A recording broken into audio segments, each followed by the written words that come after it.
ብዙዎቻችሁ ኦንላይን ስራ መስራትን ስታስቡ የሚመጣላችሁ ወይ ፍሪላንሲንግ ነው ወይንም ደግሞ የሆነ ክላይንት ጋር ተቀጥራችሁ የሚሰጣችሁ ስራ ዴሊቨር ማድረግ ነው። ግን ከዚህ ውጪ ሌላ አይነት ሳይድ ስላለ እሱም ዲጂታል ፕሮዳክቶችን መሸጥ ነው። በዚህ ቪዲዮ ዲጂታል ፕሮዳክት ምን እንደሆነ፣ እንዴት የራሳችሁን ዲጂታል ፕሮዳክት ከዜሮ ተነስታችሁ ዴቨሎፕ ማድረግ እንደምትችሉ የምንመለከት ይሆናል። እስከ ቪዲዮ መጨረሻ ድረስ ተከታተሉ። ኦኬ፣ በቅድሚያ ዲጂታል ፕሮዳክት ምን እንደሆነ እንመልከት። ስሙ እንደሚያመለክተው ዲጂታል ፕሮዳክት ማለት ዲጂታሊ የሚሰራ ማንኛውም አይነት ነገር ነው። ፒዲኤፎች ሊሆኑ ይችላሉ፣ የተለያዩ ቴምፕሌቶች ሊሆኑ ይችላሉ፣ ቪዲዮ ኮርሶች ሊሆኑ ይችላሉ፣ ወይንም ደግሞ የሆነ የምትሰሩ ስራ ካለ ለተሳይ ቪዲዮ ኤዲቲንግ ወይም ግራፊክ ዲዛይኒንግ የሚሰሩ ከሆነ ለነዛ የሚጠቅሟችሁን አሴቶች ዲጂታል ፕሮዳክት አድርጋችሁ ልትሸጡ ትችላላችሁ። የሚለየው ምንድነው? ዋንስ ከሰራችሁት በኋላ አንዴ ፕሮዲዩስ ካደረጋችሁት በኋላ ደጋግማችሁ መሸጥ የምትችሉ ነገር መሆኑ ነው። ቤዚክሊ ዲጂታል ፕሮዳክት የምንለው ይሄን ነው። እናም ከሌሎች ሳይድ ሃስሎች አንፃር ተመራጭ እንዲሆን የሚያደርገው ይሄ ነው። ለምሳሌ ፊዚካል ፕሮዳክቶችን ብታስቧቸው እነሱን ለማምረት የሆነ ፕሮዳክሽን ኮስት ይኖርባቸዋል። እናም ለሚገዟችሁ ሰዎች ደግሞ ዴሊቨሪ ኮስት ይኖራል። በዚህ መካከል ብዙ የሚቆራረጥባችሁ ብር ይኖራል። ዲጂታል ፕሮዳክቶች ግን አንድ ጊዜ ዴቨሎፕ ካደረጋችኋቸው በኋላ ራሳቸውን እየሸጡ የሚሄዱ ነገሮች ናቸው። ጀስት የከስተመሮቻችሁን ወይም ያንን ፕሮዳክት የሚገዛውን ሰው ቁጥር መጨመር ብቻ ነው የሚጠበቅባችሁ። ከዚህኛው አንፃር መሀል ላይ የሚቆራረጥ ወይም መሀል ላይ ሉዝ የምታደርጉት ገንዘብ አይኖርም ማለት ነው። እዚህ ጋር ብዙዎቻችሁን የሚይዛችሁና ስታክ የምታደርጉበት ነገር አለ። ሲጀመር ምን አይነት ዲጂታል ፕሮዳክቶችን ነው መሸጥ ያለብኝ የሚለው ነገር የብዙዎቻችሁ ጥያቄ ነው ብዬ አስባለሁ። ዲጂታል ፕሮዳክቶችን ለመሸጥ እናንተ የተሻላችሁ የሆናችሁበትን ነገር ለመመልከት ሞክሩ። ዙሪያችሁን ተመልከቱ። ጓደኞቻችሁ፣ ቤተሰቦቻችሁ፣ የምታውቋቸው ሰዎች አድርጉልኝ የሚሏችሁ ወይንም ደግሞ እናንተ የተሻለ ስኪል ያላችሁ ነገር ይኖራል።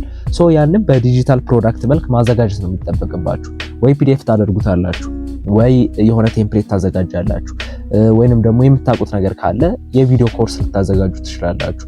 ሌትሳይ ደግሞ ቪዲዮ ኤዲተር ከሆናችሁ፣ ግራፊክ ዲዛይነር ከሆናችሁ የምትጠቀሟቸውን አሴቶች በጉግል ድራይቭ መልክ ልታዘጋጁ ትችላላችሁ። እነዚህ ሁሉ ዲጂታል ፕሮዳክቶች ናቸው።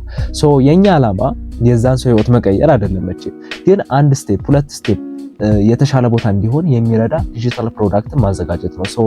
ጀስት የምታውቁትን ነገር ወደ ዲጂታል ፕሮዳክት መቀየር ነው የሚጠበቅባችሁ። ሌላው ነገር ደግሞ ዲጂታል ፕሮዳክቶችን ለመሸጥ ኤክስፐርት መሆን አይጠበቅባችሁ። ብዙዎቻችሁ ያንን ነገር ማስተር እስክታደርጉት ኤክስፐርት እስክትሆኑ ትጠብቃላችሁ። ግን አክቹሊ የሚጠበቅባችሁ ከዛ ሰው ወይንም ደግሞ ሊገዛችሁ ከሚችለው ሰው አንድ ስቴፕ ሁለት ስቴፕ ቀድማችሁ መገኘት ነው። ምክንያቱም የምታዘጋጁለት ዲጂታል ፕሮዳክት የሆነ ፕሮብሌም ሶልቭ እንዲያደርግልን ነው የምንሰራው። ፕሮብሌሙን ሶልቭ እስካደረገልን ድረስ ያ ሰው የመግዛት አቅሙ ይጨምራል ማለት ነው። ስለዚህ ኤክስፐርት እስክትሆኑ አትጠብቁ። ጀስት ከሌሎች ሰዎች የምታውቁት የተሻለ ነገር ካለ ያንን ነገር ዲጂታል ፕሮዳክት አድርጉት።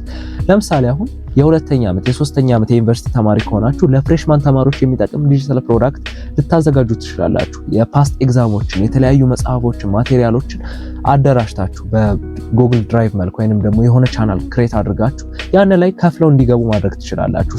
ቤዚክሊ ይሄም ዲጂታል ፕሮዳክት ነው። ሌላው የሚነሳው ነገር ምን አይነት ዲጂታል ፕሮዳክት ባዘጋጅ ነው አክቹሊ ሰዎች ገንዘብ አውጥተው ሊከፍሉኝ የሚችሉት የሚለው ጉዳይ ነው። ማንኛውም ዴቨሎፕ የምታደርጉት ዲጂታል ፕሮዳክት ይሸጣል ማለት አይደለም። እዚህ ጋር ብዙዎቻችሁ ፌል ልታደርጉበት የምትችሉት ስቴጅ ነው። አንድ ዲጂታል ፕሮዳክት የሰዎችን ፕሮብሌም ሶልቭ ማድረግ መቻል አለበት። ምክንያቱም የሌለን ፕሮብሌም ሶልቭ ማድረግ ስለማንችል፣ ስለዚህ የሆነን ፕሮብሌም በደንብ አይደንቲፋይ አድርጉት። ያ ዲጂታል ፕሮዳክት ደግሞ እውነትም ያን ፕሮብሌም ሊያጠፋ አትሊስት ሊቀንስ የሚችል መሆን አለበት። ይሄን ኮንሲደር አድርጋችሁ ነው ዲጂታል ፕሮዳክቱን ማዘጋጀት ያለባችሁ። ያ ፕሮብሌም ሶልቭ ከተደረገለት ሰውየው ይገዛችኋል፣ ምንም ጥያቄ የለውም። ፕላስ ደግሞ ፕሮዳክታችሁ ሞር ስፔሲፊክ ቢሆን ወይንም ደግሞ ለሆኑ ሰዎች ታርጌትድ ተደርጎ ቢዘጋጅ አሪፍ ነው። ለምሳሌ አሁን ፕሮዳክቲቪቲ ላይ አሪፍ ነው ብላችሁ የምታስቡ ከሆነ ያንን ያላችሁን ሀቢት በቴምፕሌት መልክ ልታዘጋጁት ትችላላችሁ። ግን ስትሸጡት ጀስት ፕሮዳክቲቪቲ ቴምፕሌት ብላችሁ ልትሸጡ ብትሞክሩ ኦሬዲ ያ ስፔስ ላይ ብዙ ሰዎች ሰርተዋል ወይንም ደግሞ እየሰሩ ነው። የመሸጥ እድሉ እየቀነሰ ይመጣል ወይንም ደግሞ ያን ያክል ሴልስ አይኖራችሁ። ስለዚህ ሞር ስፔሲፊክ ብታደርጉት ግን አሪፍ ነው። ለምሳሌ ለዩኒቨርሲቲ ተማሪዎች የተዘጋጀ የፕሮዳክቲቪቲ ቴምፕሌት ብትሉት ሞር የመገዛት አቅሙ ይጨምራል። ምክንያቱም አንድ ኮምፒቲሽናችሁ በጣም ትንሽ ነው። ፕላስ ደግሞ ሰዎች የሆነ ቢሎንጊንግነስ ይሰማቸዋል ወይም ለነሱ ታርጌት ተደርጎ የተዘጋጀ እንደሆነ ሲያስቡ የመግዛት አቅማቸው ይጨምራል። ስለዚህ እንደዚህ አድርጋችሁ ዲጂታል ፕሮዳክታችሁን የምታዘጋጁ ከሆነ የመሸጥ አቅሙ ሃይ ይሆናል ማለት ነው። ባይ ዘ ዌይ ፕሩቭን የሆኑና ሰዎች የሚገዟቸውን የዲጂታል ፕሮዳክት አይዲያዎችን ማግኘት የምትፈልጉ ከሆነ የቴሌግራም ኮሚኒቲ ላይ ለቅቄላችኋለሁ። ሊንኩ ዲስክሪፕሽን ላይ ያለ፣ ገብታችሁ ቼክ አድርጉት። ሌላው ነገር ያዘጋጀሁትን ዲጂታል ፕሮዳክት የት ነው የምሸጠው ወይም እንዴት አድርጌ ነው የምሸጠው የሚለው ጉዳይ ነው። መጀመሪያ የት እንደምሸጡ ልንገራችሁ። የቡና የሚባል ሳይት አለ። እኔ ፐርሰናሊ በጣም ሪኮመንድ የማደርጋችሁ እሱን ብትጠቀሙት ነው። ሶ እዛ ላይ ዲጂታል ፕሮዳክታችሁን አፕሎድ ታደርጋላችሁ። ዘን ዲስክሪፕሽኑ ምናምኑን ፔመንት ሲስተማችሁን አካውንታችሁን ወይም ደግሞ ቴሌብራችሁን ታገናኛላችሁ። ዘን በቃ ሰዎች እየሄዱ እዛ ሳይት ላይ ነው የሚገዙላችሁ። ኦልሬዲ ሾፕ አላችሁ ማለት ነው። በዛ መልኩ መሸጥ ትችላላችሁ። ወይንም ደግሞ በቴሌግራምም ሰዎች ዲኤም አድርገውላችሁ ልሸጡላችሁ ትችላላችሁ። ግን ይሄኛው ኮንቪኒየንት አይደለም ወይም የሚመች አይደለም። ሶ ሞር ይሄኛውን ብትጠቀሙት የቡና ያልኳችሁን አሪፍ ነው ብዬ አስባለሁ። ምክንያቱም ኦልሬዲ ሲስተሙ የተዘረጋ ነው። ዲጂታል ፕሮዳክቱ አለ። ፔመንት ሲስተሙ የተዘጋጀ ነው። ሰዎች መግዛት ብቻ ነው የሚጠበቅባቸው። በዚህ መልኩ የቡና ላይ አፕሎድ አድርጋችሁ መሸጥ ትችላላችሁ። እንዴት አድርጌ ነው የምሸጠው ለሚለው ደግሞ ብዙ አይነት ኦፕሽኖች አሉ። ከነዚህ መካከል የመጀመሪያው ኮንተንት ክሬተር ከሆናችሁ ጀስት በኮንተንታችሁ መሸጥ ነው። ምክንያቱም ኦልሬዲ የሚያምናችሁና ትረስት ያለው ኦዲየንስ አላችሁ። ለነዛ ሰዎች መሸጥ ቀለል ይላል ከሌላው አንፃር።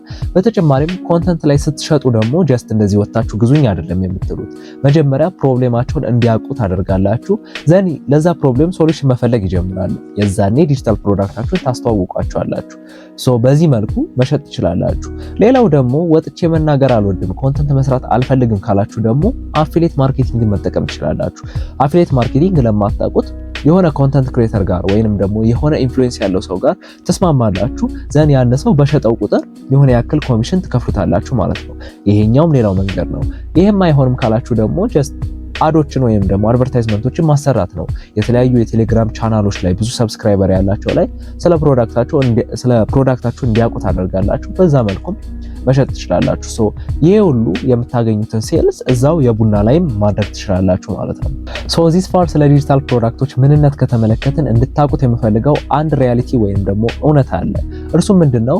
ዲጂታል ፕሮዳክቶች ዝም ብላችሁ ገንዘብ የምታፍሱበት ወይም ነገ ተነስታችሁ ሀብታም የምትሆኑበት የስራ አይነት አይደለም። ብዙ ኤፈርት ይጠበቅባቸዋል። ስፔሻሊ የመጀመሪያው ስቴጅ ላይ ፕሮዳክቱን የማዘጋጀቱ ስቴጅ ላይ በደንብ መልፋት አለባችሁ። ምክንያቱም እውነተኛ ፕሮብሌም ሶልቭ የማያደርግ ነገር ከሆነ ሰዎች አይገዟችሁም። የሚያደርጉ ነው ራሱ ሴልስ ላይ በደንብ የማሰሩ ከሆነ ሽያጭ አይኖራችሁም ወይም ሰዎች አይገዟችሁም።